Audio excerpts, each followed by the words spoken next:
And that just takes me 2 minutes, just 2 minutes when I wake up. When you do those every day, you'll start to develop a new behavior. We can change our habits. We can develop something we call deliberate conscious evolution.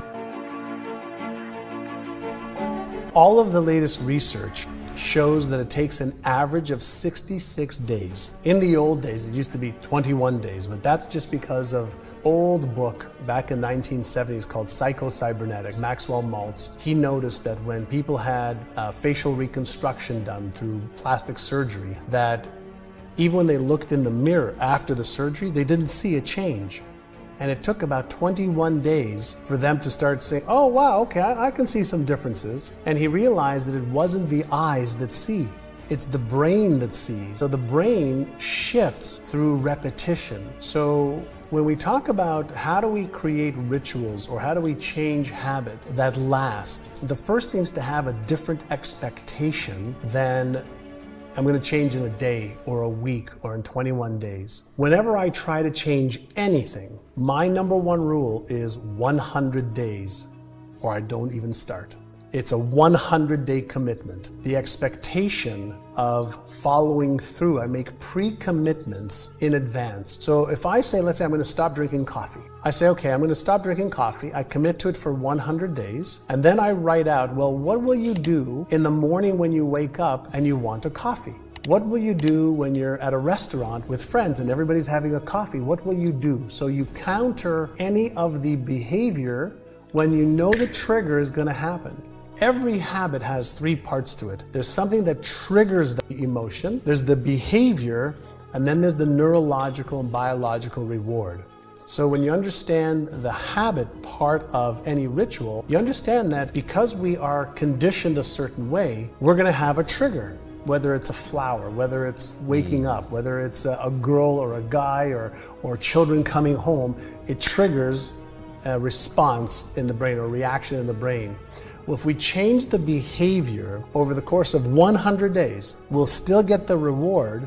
And if we pre-commit to what we're going to do when we say, maybe today I'll have the coffee and tomorrow I won't. Well, if you pre-commit in advance that you're not going to take that action, then that's step 1. Step 2 is when you have the trigger, if you interrupt the behavior for 1 or 2 or 3 or 4 minutes, you interrupt the neural pattern in the brain also. So you come up with strategies. Is when I feel like having a coffee or dessert or the pizza, then here's what I'm going to do instead for 5 minutes, and that way I can interrupt the pattern. If you do that long enough, you'll start to develop a new neural pattern, you'll start to develop a new behavior, and if you do it for at least 66 days, but preferably 100 days, you'll start to develop a new way of thinking and being and doing that will overshadow the other pattern in the brain. There's a psychology behind it, but there's also the neurological processes of the brain, and what happens is our brain doesn't like change.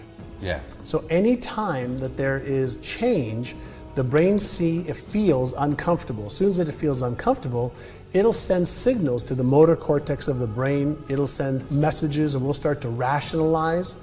We'll start to tell ourselves, well, I shouldn't do it because of this. Well, maybe today's not a good day. Well, I'll start today, but I won't continue till next week, or you know what, I really don't want this. And we start to talk to ourselves. And when we understand what the brain does whenever we try to change, then we can start being in control of the brain, and we can override the automatic responses. There's something called automaticity. And automaticity states that anything that I repeat over and over and over again over a period of time will go from conscious effort, willpower, or persistence, and it'll become automatic.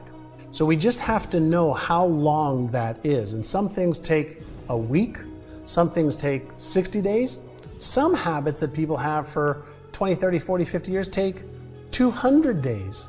And so you start off with a 100-day window, and you ask yourself, am I willing to give a little bit of effort for 100 days to remove this destructive either thought pattern or destructive behavioral pattern in order for me to have something greater and better than what I have right now? When I wake up in the morning, the first thing I do is I do a gratitude exercise where I ask myself, usually in bed, what am I most grateful for today? And usually, I'm grateful for my health, I'm grateful for my wife, I'm grateful for my children, I'm grateful to be alive, I'm grateful, for my family, I'm grateful to experiences. While I think about that, I feel it. And so the feeling starts every day with a great feeling.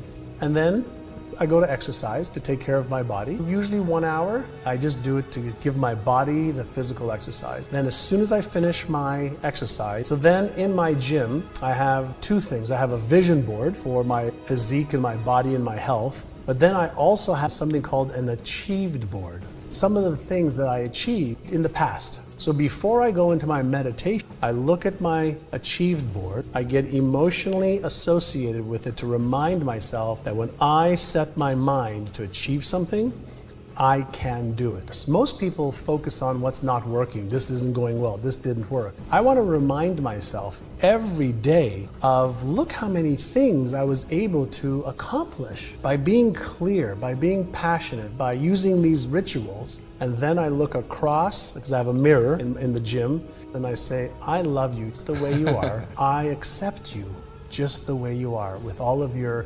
skills and passion and faults and insecurities and doubts and fears. I accept you just the way you are. Most people don't realize that they are not their brain, that their brain is an organ. No different than your heart, no different than your legs, no different than your hand.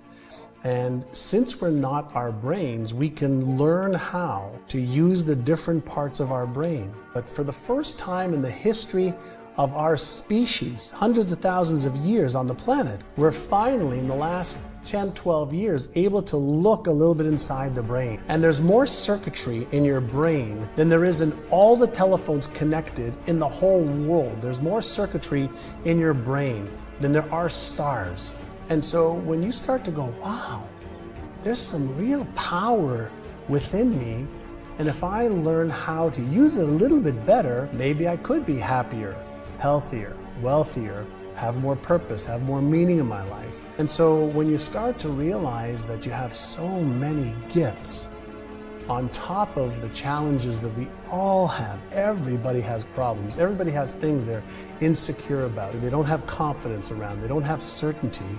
But that's everybody. So the key is to understand that, we have an amazingly powerful tool that creates our reality, and we're able to teach it to look for and find what we want it to create. So reality doesn't exist outside of here. We're in the field of everything, and we can teach our brain to see things that we didn't see before.